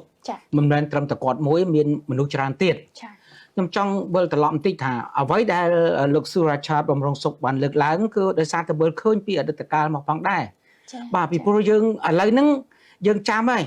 ឲ្យតែមានបញ្ហាសកលលោកដែលកើតឡើងថៃតែងតែធ្វើបាបដល់ប្រទេសជិតខាងជាពិសេសគឺប្រទេសកម្ពុជាមិនមែនលើកទី1ទេក្នុងសង្គ្រាមលោកលើកទី2យើងឃើញហើយ ថៃបានបន្លំយកទឹកដីរបស់យើងស្អីខ្លះជំនាន់នឹងមកហ្នឹងឃើញទេបាទយកទឹកដីតាំងសៀមរាបកោះកុងជំនាន់នឹងមកពេលសង្គ្រាមលោកដែលកើតឡើងគឺបន្លំយកទៅតែម្ដងចាក៏ប៉ុន្តែដល់ក្រោយសម្រាប់ធ្នាប់ពិភពលោកវិលត្រឡប់មកវិញថៃអត់មានលេសទេថៃត្រូវតែបកគោលដីមកវិញបកគោលទាំងអស់មកវិញមកទាំងអស់មកបាទអានេះគឺថាចង់និយាយថានេះឯងអាចប្រើកម្លាំងមកឈ្លានពានលើទឹកដីនៅក្នុងប្រទេសមួយដែលកំពុងតែមានបញ្ហាដោយសារតែសកលលោកចាកំពុងតែបាត់បង់សណ្ដាប់ធ្នាប់នេះឯងមិននេះឯងប្រើហិង្សាយកក៏ប៉ុន្តែមិនមែនមានន័យថានេះឯងគ្រប់គ្រងទឹកដីហ្នឹងទេពីព្រោះនៅលើសកលលោកមានអង្គការសហប្រជាជាតិមានសហគមន៍អន្តរជាតិគេទទួលស្គាល់នៅផ្លូវច្បាប់អញ្ចឹងយើងឃើញហើយរបត់ទៅដដែលទេបន្តិចទៀតហ្នឹងគឺត្រូវបកគលមកឲ្យទាំងអស់នៅពេលសណ្ដាប់ធ្នាប់ពិភពលោកយើងបានប្តឹងទៅយន្តការឬក៏យន្តការធំអន្តរជាតិដើម្បីឲ្យមើលឃើញថាថៃកំពុងឈ្លានពានកម្ពុជាដូចអញ្ចឹងដែរលោកសុរ៉ាឆាត់បំរុងសុខគាត់គឺជាអ្នកជំនាញផ្នែកទំនាក់ទំនងអន្តរជាតិនិងសន្តិសុខក្នុងប្រទេសថៃអត្ថបទខ្ញុំបានទទួលរបស់គាត់ហ្នឹងយ៉ាងហោចក៏3ដែរគាត់បានសរសេរពមៀនដល់រដ្ឋាភិបាលអនុទិនអត្ថបទទី1គាត់សរសេរថាគាត់សេពមៀនថាកុំឲ្យថៃវិលទៅរកតុលាការយុត្តិធម៌អន្តរជាតិជាលើកទី3ព្រោះទី1ហ្នឹងគឺនៅ1962ឆ្នាំទី2គឺក្នុងការបកស្រាយ2013អញ្ចឹងគាត់ថាកុំឲ្យទៅទី3ពីព្រោះតែទៅដឹងតែចាញ់ហើយបាទពីព្រោះគាត់មើលឃើញថាអ្វីដែលកើតឡើងពីមុនមកដែលធ្លាប់ថៃធ្លាប់ឈ្លានពានកម្ពុជាធ្លាប់យកអីពីកម្ពុជានឹងគង់តែវិលត្រឡប់ទៅវិញទេពីព្រោះតែមានសម្ដាប់ធ្នាប់អន្តរជាតិហើយអញ្ចឹងទោះថៃកុហកប្រជាពលរដ្ឋខ្លួនឯងយ៉ាងម៉េចក៏ដោយបាទក៏ប៉ុន្តែនៅលើសកលលោកជាពិសេសក្នុងសម័យ digital នេះទៀតបាទគឺគេមិនអាចធ្វើទៅបានទេបាទពិភពលោកយុត្តិធម៌របស់ពិភពលោកអត់ទាន់បាត់ទេក៏ប៉ុន្តែគ្រាន់តែថាវាបាត់បង់សណ្ដាប់ធ្នាប់តិចតួចចឹងទៅបើអញ្ចឹងគេមិនអាចដឹកនាំសកលលោកបានមានអង្គការសហប្រជាជាតិទេតែអង្គការសហប្រជាជាតិមានភាពរឹងប៉ឹងសារឡើងវិញអ្វីទាំងអស់គង់តែដំណើរការត្រឡប់មកវិញហើយថៃធ្វើអ្វីចំពោះកម្ពុជាប្រហែលហ្នឹងគឺត្រូវសងមកវិញទាំងអស់បាទសងមកវិញទាំងអស់នោះគឺជារឿងមួយដែលខ្ញុំគិតថាมันអាចជាផុតទេគាត់បានទៅសេរឿងទី1គឺពមៀនកុំឲ្យថៃវិលទៅរកតុលាការយុត្តិធម៌អន្តរជាតិជាលើកទី3អត្ថបទទី2គាត់ពមៀនថាការប្រើកម្លាំងយោធានិងការបដិសេធមូលដ្ឋានច្បាប់អន្តរជាតិអាចនាំឲ្យថៃធ្លាក់ចូលនន្ទាក់ច្បាប់លើធ្លាក់ហើយបាទធ្លាក់ចូលក្នុងនន្ទាក់ច្បាប់ហើយពីព្រោះគេមិនជឿថៃខំបកស្រាយថាខ្លួនឯងស្រឡាញ់យន្តការទ្វេភាគីបាទចរចាទ្វេភាគីក៏ប៉ុន្តែចរចាដល់ពេលដែលកំពុងតែនិយាយស្រឡាញ់ការចរចាទ្វេភាគីបែរជាលុបចោលMOU ឆ្នាំ2001ដែលជាយន្តការទ្វេភាគីហើយអួតអាងថាយកអីបង្ហើនិយាយបង្ហើទៀតថាទៅតាមនីតិវិធី UN clause ដល់កម្ពុជាទៅនីតិវិធី UN clause បែរជានិយាយថាព្រំដែនគោកលែងខ្លាយជាឧបសគ្គឲ្យដោយសារអ្នកឯងតែកាន់ UN clause ខ្ញុំមិនយល់បាទរឿងទឹកគឺរឿងទឹករឿងរបងគឺរឿងរបងរឿងដីគឺរឿងដីហេតុអីបានទៅយករឿងទឹកមកជាឧបសគ្គដល់រឿងដោះស្រាយរឿងរបងព្រំដែនវិញរឿងដីទៅវិញអញ្ចឹងបានន័យថាកំពុងតែធ្វើហើយនិយាយហ្នឹងគឺនិយាយកុហកទៅលើតែប្រជាពលរដ្ឋខ្លួនឯងទេខ្ញុំជឿហើយអារម្មណ៍ជលជាតិនិយមរបស់ថៃឲ្យបំរើរាជវាំងហ្នឹងហើយដែលជាធ្វើឲ្យថៃហ្នឹងភ្លេចអស់ហើយនៅគេក៏ភាពវប្បធម៌របស់ពុព្វបរោះរបស់ខ្លួនមុនដែលខំកសាងប្រទេសថៃជាអរិយប្រទេសមួយឥឡូវមកបំផ្លាញខ្ទេចខ្ទីដោយសារតែអនុទិនហ្នឹងហើយនៅក្នុងសង្គ្រាមនៅក្នុងអត្ថបទទី3គាត់ទៅដល់ការសន្និដ្ឋានថាសង្គ្រាមមិនបានផ្ដល់ផលប្រយោជន៍យុទ្ធសាស្ត្រដល់ថៃដោយតាមការរំពឹងទុកទេប៉ុន្តែបែរជាពង្រឹងទីតាំងនយោបាយការទូតរបស់កម្ពុជាយើងឃើញទេតាបាទឥឡូវហ្នឹងសួរថាឥឡូវសមរភូមិការទូតនៅថៃគេយកព្រៀបទៅលើយើងនៅលើដីដែលយើងនិយាយការចរចារុញរហូតបន្លាលួរុញអីរហូតទៅក៏ប៉ុន្តែយើងមានបោះបង់ចោលឯណាយើងប្តឹងរហូតយើងធ្វើកំណត់ហេតុអីបើយើងមិនប្រើកម្លាំងយោធាតបតពីព្រោះកាលណាយើងប្រើកម្លាំងយោធាតបតវាយើងមើលឃើញថាអ្នកណាដែលរងគ្រោះគឺប្រជាពលរដ្ឋដែលរងគ្រោះអត់មានចំណេញអីទេបើសិនជាយើងតបតគ្រាន់តែរងគ្រោះវារឿងកាន់តែរៀលដាលទៅវាគ្រោះថ្នាក់កាន់តែធ្ងន់ពីព្រោះទីបំផុតគង់តែវិលត្រឡប់ដីនឹងមកឲ្យកម្ពុជាវិញទេចា៎มันអាចទៅវិញបានទេប៉ុន្តែគ្រាន់ខ្ញុំឆ្ងល់ថាហេតុអីបានជាថៃក្នុងសម័យនេះហើយទៅជាមនុស្សដែល ចាំមិនចង់ប្រាប់វាថោកទាបបាត់ផ្សារទេប៉ុន្តែវាឆ្ងាយជាងនឹងទៅទៀតវាហួសជាងនឹងទៅទៀតវាមិនដែលប្រទេសណាដែលមកបំពេញប្រទេសមួយដែលមានការទទួលស្គាល់ពីពិភពលោកនៅឯកសារត្រឹមត្រូវរបស់គេវាមិនដែលសមហ្មងព្រោះហេតុអញ្ចឹងហើយបាននៅតែអោបកសោបទ្វេភាគីក៏ធ្វើដែរមុនដំបូងដូចបងសេរីរដ្ឋាភិបាលលើកឡើងអញ្ចឹងយើងមានចំណុច14ទេបាទទៅយន្តការអន្តរជាតិហ្នឹងក៏ប៉ុន្តែក្រៅពីហ្នឹងដោះស្រាយទ្វេភាគីបាទប៉ុន្តែថៃមិនបានគោរពមិនបានធ្វើអញ្ចឹងទៀតឯណាអញ្ចឹងវាធ្វើឲ្យកម្ពុជាហ្នឹងគឺថាត្រូវយើងអត់ធ្មត់យើងយល់ថាជាប្រទេសជិតខាងជាប់ជិតខាងមានការអីគង់តែដោះស្រាយគ្នាតែតាមរយៈនេះទេក៏ប៉ុន្តែថៃផ្កើនធ្វើគេថានយោបាយបំរើអារម្មណ៍ជាតិនិយមជ្រុលរបស់ពួកថៃនិងបំរើក្រុមរាជវាំងដែលទន្ទឹងហ្នឹងបានធ្វើឲ្យរដ្ឋាភិបាលទន្ទឹងហ្នឹងគឺងើបមុខអត់រួចទេអញ្ចឹងក្រៅពីលោកសុរាឆាតបំរុងសុខក៏មានសាស្ត្រាចារ្យមួយទៀតដែរគាត់ឈ្មោះអក្សរាភុងខំគុណអក្សរាភុងខំគុណគាត់ជាអ្នកជំនាញផ្នែកកិច្ចការអាស៊ាននិងការសិក្សាបញ្ហាវិវាទព្រំដែនកម្ពុជាថៃដែរគាត់បានរិះគន់អនុទិនថាអត់យល់ច្បាប់អន្តរជាតិនិងការដោះស្រាយបញ្ហាខុសពីព្រោះអញ្ចឹងអត់យល់ច្បាប់ពីព្រោះគាត់ថាមើលប្រជាពលរដ្ឋថៃមួយចំនួនពួកជាពិសេសពួកជ្រុលនិយមដូចតែមិនអានហ្មងគាត់មិនដែលអានប្រវត្តិសាស្ត្រគាត់មិនដែលដឹងប្រវត្តិសាស្ត្រយ៉ាងម៉េចទេបាទហើយដោះស្រាយបញ្ហាគឺខុសចំណុចគាត់បារម្ភថាថៃមួយចំនួនហ្នឹងអួតតែខ្លួនឯងវាខ្ពង់ខ្ពស់ហើយក៏ប៉ុន្តែមិនដែលដឹងថាប្រវត្តិសាស្ត្រយ៉ាងម៉េចមិនដែលយល់ពីច្បាប់យ៉ាងម៉េចទេគាត់ក៏ធ្លាប់សរសេរពីរឿងនឹងដែរបាទអញ្ចឹងក្នុងសង្គមនៃប្រទេសថៃមួយដែលមានបញ្ញវន្តថៃបានលើកឡើងក៏យើងបានឃើញដែរថាប្រទេសថៃមិនមែនសុទ្ធតែមនុស្សដែលគិតទៅតាមអនុទិនទាំងអស់នោះទេ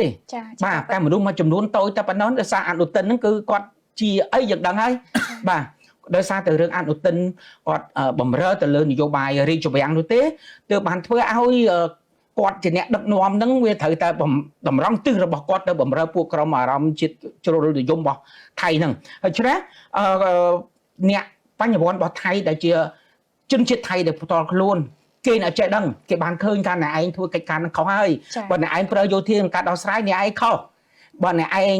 មិនគោរពច្បាប់ទេអ្នកឯងនឹងធ្លាក់ចូលក្នុងអន្ទាក់ច្បាប់ហើយអ្វីដែលអ្នកឯងកំពុងតែប្រើកម្លាំងយោធាដាក់លើកម្ពុជាកំពុងតែពង្រឹងសមរភូមិការទូតរបស់កម្ពុជានៅលើឆាកអន្តរជាតិទេគេមើលឃើញយ៉ាងនេះបាទគេមើលឃើញយ៉ាងនេះខ្ញុំជឿថាមនុស្សនៅក្នុងប្រទេសថៃ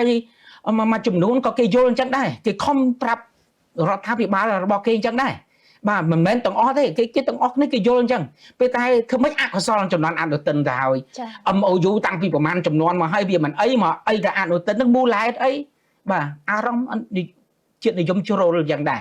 យើងក៏មានពួកជ្រុលនិយមដូចតែគ្នាអញ្ចឹងដែរបាទក៏ប៉ុន្តែយើងមិនបានបំរើអារម្មណ៍ជ្រុលនិយមបើបំរើតាមពួកហ្នឹងវាយគ្នាគាត់បាទអញ្ចឹងខ្ញុំឃើញកន្លែងហ្នឹងហើយអញ្ចឹងថៃសាស្ត្រាចារ្យថៃស្កូឡាពួកបញ្ញវន្តរបស់ថៃហ្នឹងគឺគេបានមើលឃើញហើយបានពំរៀនរដ្ឋាភិបាលហើយតែធ្វើអញ្ចឹងគេទោះបីជាមិនកាន់ជើងកម្ពុជាមែនគេចង់ប្រាប់ទៅរដ្ឋាភិបាលថៃរបស់គេថានៅទីបំផុតនឹងបង្ហាញមកណាទីបំផុតដីអស់ហ្នឹងគង់បានទៅកម្ពុជាវិញទេបាទគង់ទៅបានមកកម្ពុជាវិញទេហើយបើសិនណាជាមិនចង់ហើយបើយើងមិនអនុវត្តនៅក្នុងកិច្ចការដែលធ្វើកំណត់ហេតុព្រោះយើងអត់ប្រើនយោបាយហិង្សាទេយើងប្រើកំណត់ហេតុយើងប្រើអ្វីទាំងអស់បញ្ជូនទាំងអស់ទៅតាមនយោបាយការទូតតាមភាពអហិង្សាទាំងអស់អាកំណត់ហេតុដោយបងប្អូនបានលើកឡើងអញ្ចឹងវាកំណត់វាសំខាន់ណាបាទបើយើងបោះបង់អានឹងចោលទៀតនឹងប្រហែលជាដីរបស់យើងអាចបាត់មែនចាឥឡូវនេះយើងកំពុងតែនិយាយដល់សម្រាប់ធ្នាប់អន្តរជាតិខ្លះនេះខ្ញុំសូមសួរសំណួរចុងក្រោយទៅកាន់លោកស៊ុនសេរីរដ្ឋាថាតើនៅពេលដែលសហរដ្ឋអាមេរិកនៅក្នុងបរិបទសង្គ្រាមអ៊ីរ៉ង់កំពុងតែតាមតឹងជាថ្មីនេះឃើញថាតើនេះខ្ញុំយើងមិនសំដៅចំទៅលើកម្ពុជាទេប៉ុន្តែចង់សួរថាតើអាមេរិកអាចនឹងផ្ដោតការយកចិត្តទុកដាក់បែបណាមកកាន់អាស៊ានហើយថាតើចិនវិញមានគោលជំហរបែបណាដែរចំពោះអាស៊ានចា៎បាទអាមេរិកគឺជាមហាអំណាចចា៎ចិនគឺជាមហាអំណាចចា៎ប៉ុន្តែទាំងពីរប្រទេសនេះអាមេរិកហើយនិងចិនមិនមែនតំណាងឲ្យពិភពលោកទេហើយមិនមែនតំណាងឲ្យយុត្តិធម៌ពិភពលោកទេបាទ សំខាន់បំផុតគឺប្រទេសទាំងអស់ជាសមាជិករបស់អង្គការសហជីវជាតិ193ប្រទេស ចាចា បាទដែលបានទទួលចុះហត្ថលេខានឹងសភានៃប្រទេសទាំង193នេះផ្ដល់បច្ចុប្បន្នឲ្យទៅច្បាប់អន្តរជាតិ ហើយបើយើងមើលអំពីជំហររបស់ចិននិងអាមេរិកពាក់ព័ន្ធនឹងភូមិសាស្ត្រនយោបាយអាស៊ានប្រកាសណាស់ចិនត្រូវតែមានប្រៀបជាងអាមេរិកនៅត្រង់ថាបើសិនជាភូមិសាស្ត្រនយោបាយអាស៊ានប្រែប្រួលចិនគឺជាអ្នកខាត់បងច្រើនជាងអាមេរិកពីព្រោះចិនគឺជាមហាអំណាចក្នុងតំបន់ចំណែកអាមេរិកគឺជាមហាអំណាចមកពីចម្ងាយមួយវិញទៀតយើងមើលថាថ្មីនេះគណៈបកកុម្មុយនីសចិនបានធ្វើវិសោធនកម្មមួយគឺប្រធានាធិបតីស៊ីគឺជាប្រធានាធិបតីមួយជីវិតអញ្ចឹងភាពអចិន្ត្រៃយ៍នៃនយោបាយរបស់ Presidency គឺមានឥទ្ធិពលនៅក្នុងតំបន់ដែលអាចទាមទារការថែរក្សាសុវត្ថិភាពយុត្តិធម៌និងសមធម៌នៅក្នុងតំបន់ដែលក្នុងពេលនេះគឺអាណត្តិរបស់ប្រធានាធិបតីត្រាំនៅសល់តែជាង1ឆ្នាំទៀតចប់ហើយមិនដឹងថាអាណត្តិបន្ទាប់ទៅសាធារណរដ្ឋដែលជា offspring ឬក៏ជាទាយាទរបស់លោកត្រាំឬក៏មិនមែនជាទាយាទរបស់លោកត្រាំឬក៏ទៅខាង Democrat ខាងប្រជាធិបតេយ្យដែលមានរបបនយោបាយមួយផ្សេងហើយបើសិនជាយើងមើលអំពីព្រឹត្តិការណ៍សង្គ្រាមនៅមជ្ឈមបូព៌ាដែលអាមេរិកនិងអ៊ីស្រាអែលបានប្រយុទ្ធគ្នាជាមួយអ៊ីរ៉ង់ក៏មិនមែនទទួលបានការគ្រប់គ្រង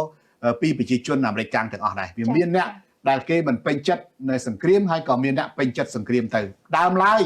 នៅពេលដែលគេមិនពេញចិត្តនឹងសង្គ្រាមគេរិះគន់អំពីសង្គ្រាមនេះលោកត្រាំហៅជនជាតិអាមេរិកមួយចំនួនដែលរិះគន់សង្គ្រាមនេះថា stupid បាទហើយដល់ពេលលោកត្រាំទៅចរចាមួយអ៊ីរ៉ង់បានកិច្ចព្រមព្រៀងប្រអសានមួយក្រុមអ្នកដែលគេមិនពេញចិត្តនឹងការចរចានេះគេរិះគន់ការចរចាលោកត្រាំហៅគេថា crazy អញ្ចឹងសួរថាចំហលោកត្រាំនៅកន្លែងណាអញ្ចឹងខ្ញុំយល់ឃើញថា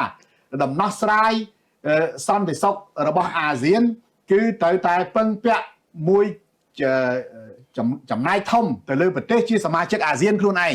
បាទឥឡូវថៃនិងកម្ពុជាកំពុងតែមានដំណោះអញ្ចឹងតើអាស៊ាន9ប្រទេសទៀតធ្វើអីបាទដែលច្បាស់ណាស់រដ្ឋមន្ត្រីការបរទេសអាស៊ានដែលជួបជុំគ្នាក្នុងកិច្ចប្រជុំឬក៏អាស៊ានសាប់នេះត្រូវតែយក resolution ទៅយកដំណោះស្រាយមួយឲ្យច្បាស់លាស់សម្រាប់ដំណោះស្រាយបញ្ហាកម្ពុជាថៃដោយសភានិយាយភាសាបារាំងខ្ញុំចង់ឃើញក្រុមសភាអាស៊ាននិងរដ្ឋមន្ត្រីការបរទេសអាស៊ានក៏ដូចជាប្រមុខរដ្ឋអាស៊ានពេលដែលមានកិច្ចប្រជុំ summit ណាមួយគឺចេញនៅដំណោះស្រាយមួយច្បាស់លាស់អំពីបញ្ហាកម្ពុជាថៃឲ្យដូចក្រុមសភានិយាយភាសាបារាំងដែលបានចេញដោះស្រាយចង្អុលបញ្ហាចំហើយបង្ហាញក្តីបារម្ភចំទី1ទី2ប្រកាសណាស់គឺច្បាប់អន្តរជាតិថ្មីត្បិតតែបច្ចុប្បន្នមានគេរំលោភបាទសម្ដាប់អន្តរជាតិបច្ចុប្បន្នកំពុងតែបាត់បង់សម្ដាប់មានភាពមិនត្រឹមត្រូវច្រើនក៏ប៉ុន្តែមកដល់ថ្ងៃនេះច្បាប់អន្តរជាតិមហាសន្និបាតអង្គការសហជីវជាតិពេញអង្គអត់ទាន់ប្រកាសរំលាយច្បាប់នឹងចោលទេហើយតុលាការយុត្តិធម៌អន្តរជាតិក៏មិនទាន់មានស្ថាប័នណាប្រកាសរំលាយចោលដែរអញ្ចឹងកម្ពុជាកំពុងតែដើរជំហានត្រូវតែយើងយកច្បាប់អន្តរជាតិយកយន្តការអន្តរជាតិដើម្បីបន្តដោះស្រាយបញ្ហាវិវាទកម្ពុជាថៃនេះប៉ុន្តែគ្រាន់តែយន្តការត្រូវវាទៅធ្វើប្រើពេលវេលាយូរនិងយឺតដែលខ្ញុំតែងតែពោលពាក្យថាការពិតនិងយុត្តិធម៌ក៏មកដល់ទេប៉ុន្តែការពិតនិងយុត្តិធម៌នឹងគាត់ធ្វើដំណើរវាយឺតណាស់មិនមែនមកដល់ភ្លាមទេប៉ុន្តែយឺតឬលឿនគឺគាត់ត្រូវតែមកដល់ក្នុងពេលណាមួយយុត្តិធម៌ត្រូវមកដល់ពេលណាមួយការពិតត្រូវតែមកដល់ហើយបើសិនជាមកលឿនពេកក៏ប្រហែលជាគេថាអត់មានយុត្តិធម៌ដែរហើយបើមកលឿនពេកក៏ប្រហែលគេថាមិនមែនជាការពិតដែរព្រោះវាមកលឿនពេកបាទអញ្ចឹងត្រូវតែមកយឺតជាងគេបន្តិចហើយអញ្ចឹងដំណោះស្រាយរវាងកម្ពុជានិងថៃហើយក្នុងបរិបទដែលសង្គ្រាមមជ្ឈមបូព៌ាកំពុងតែឆេះឡើងវិញខ្ញុំយល់ថាកម្ពុជាថៃចំពោះជំហរកម្ពុជា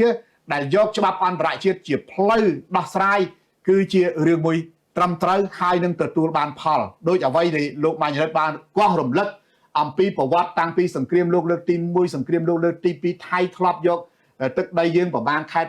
ដល់ពេលត្រឹមត្រូវឡើងវិញថៃបកគលមកឲ្យយើងវិញទាំងអស់ហើយបកគលទាំងអាម៉ាស់បាទហើយបើយើងមើលប្រវត្តិសាស្ត្រអ្នកលួចវត្ថុបុរាណខ្មែរទៅលក់នៅទីផ្សារងងឹតទីផ្សារអន្តរជាតិមិនក៏ដោយប៉ុន្តែឥឡូវគឺច្បាប់អន្តរជាតិចាប់ដើមពង្រឹងចាប់ដើមបញ្ជូនមកវិញចូលមកកម្ពុជាវិញណាសំបីថៃខ្លួនឯងនេះដែលធ្លាប់បានសន្យាបញ្ជូនវត្ថុបុរាណខ្មែរមកប្រមាណនៅក្នុងរដ្ឋាភិបាលរបស់យីងឡាក់មែនទេរដ្ឋាភិបាលរបស់កូនស្រីរបស់ថាក់ស៊ីនបាទ ដែលថាមានកិច្ចព្រមព្រៀងទៅបញ្ជូនវត្ថុបុរាណកម្ពុជាមកកម្ពុជាប្រមាណដុំក្រោយមកមានសង្គ្រាមមានដំណោះព្រំដែនទៅបន្ទុយផ្អាកយកលេសថាអត់មានលុយបញ្ជូនមកអត់មានលុយអីកំពុងប៉ុន្តែចង់បញ្ចប់វត្ថុបុរាណខ្មែរដែលកំពុងបន្ទុយផ្អាកត្រូវតែបញ្ជូនមកកម្ពុជាវិញដោយទឹកដីខ្មែរដែលថៃកំពុងតែមានភាពក្អើតកតមានមោទនភាពឈូសឆាយគ្រប់សពបែបយ៉ាងគឺថាទីបំផុតថៃមិនអាចបដិសេធច្បាប់អន្តរជាតិនិងអាជ្ញាយុកាតុលាការអន្តរជាតិបានទេហើយទោះបីយ៉ាងណាក៏ដោយនៅក្នុងក្របខ័ណ្ឌទ្វេភាគីក៏ដោយក្នុងក្របខ័ណ្ឌអន្តរជាតិក៏ដោយក៏វាត្រូវតែមាន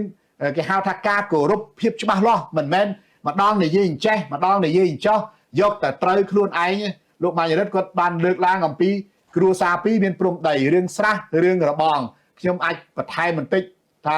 បើបរោះម្នាក់គាត់ភ្ជាប់ពាក្យជាមួយនារីម្នាក់ហ្នឹងភ្ជាប់ពាក្យចាំថ្ងៃរៀបការតែគាត់ទៅប្រកាសផ្ដាច់ពាក្យប៉ុន្តែគាត់ដើរប្រាប់ពាក្យថាខ្ញុំចង់រៀបការជាមួយនារីហ្នឹងដដែលសួរថានារីហ្នឹងគិតយ៉ាងម៉េចហើយមជ្ឈដ្ឋានទូទៅគេសួរវិញថាចុះបើចង់រៀបការជាមួយគេមិនក៏ផ្ដាច់ពាក្យបាទហើយគាត់ទៅឆ្លើយជាមួយគេយ៉ាងម៉េចបាទគាត់បរោះហ្នឹងគាត់នៅដើរប្រាប់គេគាត់ចង់រៀបការណាគាត់ចង់រៀបការប៉ុន្តែខ្លួនគាត់ជាអ្នកផ្ដាច់ពាក្យហើយខាងនារីនេះគាត់ថាកុំផ្ដាច់ពាក្យអីយើងជាប់ពាក្យជាមួយគ្នាយូរហើយអញ្ចឹងបញ្ហានេះគឺថៃកំពុងតែកសាងក្តីអាម៉ាស់ខ្លួនឯងហើយក្តីអាម៉ាស់ដែលរដ្ឋាភិបាលអាណូទីននិងរដ្ឋមន្ត្រីការបរទេសរបស់អាណូទីនកំពុងកសាងក្តីអាម៉ាស់មកដល់បច្ចុប្បន្ននេះគឺកំពុងតែធ្វើបាបកិត្តិនាមរបស់ជនជាតិថៃខ្លួនឯងទេហើយកម្ពុជាកាន់តែរងគ្រោះកាន់តែមានភាពខ្ពង់ខ្ពស់ដោយកិត្តិនាមថាកម្ពុជាមានជំហរច្បាស់លាស់អញ្ចឹងទោះបីជារបបពិភពលោកយ៉ាងម៉េចក៏ដោយសម្ពាធពិភពលោកមានការផ្លាស់ប្ដូរយ៉ាងម៉េចក៏ដោយខ្ញុំអាចនិយាយបានថាទោះបីជាកម្ដៅពិភពលោកប្រែប្រួលយ៉ាងម៉េចក៏ដោយពីមុនភ្លៀងច្រើនឥឡូវយើងរាំងភ្លៀងប៉ុន្តែទីបញ្ចប់ភ្លៀងគង់តែធ្លាក់ទេបាទហើយអញ្ចឹងការដោះស្រាយបញ្ហាព្រំដែនកម្ពុជាថៃទោះបីជាបញ្ហាអាមេរិកជាប់ដៃនៅអ៊ីរ៉ង់ឬក៏ចិនកំពុងតែឈរជាអ្នកកណ្ដាលមួយដើម្បីឲ្យសម្រេចថាតើបញ្ចប់សង្គ្រាមរុស្ស៊ីនិងអ៊ុយក្រែនហ្នឹងអាមេរិកបង្ខំចិនថាចិនត្រូវតែប្រាប់រុស្ស៊ីយ៉ាងម៉េចចិនកំពុងតែឈរគិតឈរពិចារណាក៏ប៉ុន្តែយ៉ាងណាក៏ដោយគឺថាបញ្ហារ៉ាំរ៉ៃនេះវានឹងត្រូវបានបញ្ចប់ដោយប្រើយន្តការច្បាប់អន្តរជាតិយកមកអាកាត់មិនមែនយកចុងកណ្ដុងមិនមែនយកកំភ្លើងមិនមែនយកសង្គ្រាមយកមកអាកាត់ដោះស្រាយបានទេហើយកម្ពុជាគឺដាច់ខាតហើយខ្ញុំមើលឃើញថាកម្ពុជាយើងត្រៀមលក្ខណៈការពារប៉ុន្តែយើងមិនចូលរួមក្នុងអន្តរសង្គ្រាមណាមួយដើម្បីឲ្យធ្លាក់ចូលក្នុងយុទ្ធសាស្ត្ររបស់ថៃដែលគេចង់អូសបន្លាយសង្គ្រាមរ៉ាំរ៉ៃដើម្បីកុំឲ្យអន្តរជាតិលូកលាន់ឬកុំឲ្យអន្តរជាតិមកធ្វើអន្តរជាតិតូបនីយកម្មច្បាស់ណាស់គឺថៃដើម្បីកិច្ចចេញអំពីអន្តរជាតិតូបនីយកម្មនៃបញ្ហាដោះស្រាយទំនាស់កម្ពុជាថៃគឺត្រូវតែអូសបន្លាយសង្គ្រាមដើម្បីឲ្យសង្គ្រាមនេះវារ៉ាំរ៉ៃរាប់ឆ្នាំទៅគឺប្រែคล้ายយុទ្ធសាស្ត្រមួយគេហៅថាប្រើអង្គរទៅជាបាយប៉ុន្តែកម្ពុជាព្យាយាមថាឲ្យបាយហ្នឹងគឺជាបាយដែលហូបអត់កើតបាទបាយហ្នឹងគឺមានឆៅផងមានខ្លោចផងមានជ្រាយផងគឺវាហូបអត់កើតត្រូវតែចាក់ចោលបាទអញ្ចឹងគឺកម្ពុជាព្យាយាមអញ្ចឹងបានកម្ពុជាគឺថាយើងអត់ឆ្លើយតបដោយប្រដាប់អាវុធយើងអត់ឆ្លើយតបដោយសង្គ្រាមក៏ប៉ុន្តែយើងបានឆ្លើយតបដោយកំណត់ការទូតគឺបន្តអាជ្ញាយុកាលជាកម្មសិទ្ធិជាម្ចាស់កម្មសិទ្ធិដែលត្រូវតែទាមទារដែលត្រូវតែបង្ហាញប្រាប់អន្តរជាតិពិភពលោកថាកន្លែងហ្នឹងដីកម្ពុជាកន្លែងហ្នឹងគឺជារបស់កម្ពុជាថៃធ្វើហ្នឹងខុសបាទថៃធ្វើហ្នឹងអត់ត្រឹមត្រូវអញ្ចឹងគឺថាវាជាប់អាជ្ញាយុកាលនៃការតបដែលបញ្ជាក់អំពីភាពជាម្ចាស់អញ្ចឹងគឺថាអន្តរជាតិគេមើលឃើញកន្លែងហ្នឹងហើយគេទទួលស្គាល់ថាកម្ពុជាយល់ច្បាស់អំពីយន្តការអន្តរជាតិប៉ុន្តែថៃទេគឺជាអ្នករំលោភច្បាប់និងរំលោភយន្តការអន្តរជាតិអញ្ចឹងចង់បញ្ចប់ខ្ញុំនៅតែមានជំនឿលើច្បាប់អន្តរជាតិមានជំនឿលើអ្វីដែលរាជរដ្ឋាភិបាលកម្ពុជាបានសម្រេចចិត្តដើរនៅលើផ្លូវហ្នឹងដើម្បីដោះស្រាយនឹងការពារអធិបតេយ្យភាពបូរណភាពរបស់កម្ពុជាជាពិសេសគឺថាដើម្បីសម្រេចឲ្យបាននៅពាក្យសន្យានាំជនភៀសកម្ពុជាជាង 20000 នាក់វិលត្រឡប់ទៅផ្ទះសម្បែងភូមិស្រុករបស់គាត់វិញតាមអ្វីដែលជាការសន្យាហើយតាមអ្វីដែលសម្ដេចតេជោលោកបានដាក់ថាភូមិដែលពួកគាត់រស់នៅគឺជាភូមិរងចាំទេគឺរងចាំការវិលត្រឡប់ទៅទឹកដីភូមិស្រុកផ្ទះសម្បែងរបស់គាត់វិញដែលថៃគេកំពុងតែរំលោភបំពាននៅថ្ងៃដែលច្បាប់អន្តរជាតិត្រូវបានអាកាត់ គឺយើងត្រូវតែវិលត្រឡប់ទៅវិញដោយមោទនភាពដោយកិត្តិយសហើយដោយភាពថ្លៃថ្នូរហើយថៃនឹងដកចេញថៃនឹងប្រគល់ជូនដោយការអាម៉ាស់នេះគឺជាអ្វីដែលខ្ញុំមើលឃើញ អរគុណវិក្កាមទាំងពីរសម្រាប់ការចូលរួមក្នុងកម្មវិធីរបស់យើងខ្ញុំនៅក្នុងថ្ងៃនេះទូទស្សនិកជនជាទីគោរពការផ្សាយរបស់កម្មវិធី Fresh Talk បានជិតចូលមកដល់ទីបញ្ចប់និងខ្ញុំសូមអរគុណសម្រាប់ការចំណាយពេលវេលាតាមដានទស្សនារបស់លោកអ្នកតាំងពីដើមរហូតដល់ចប់ខណៈនេះខ្ញុំសូមវត្តទីព្រមទាំងក្រុមការងារនិងវិក្កាមកិត្តិយសសូមអរគុណនិងសូមគោរពលា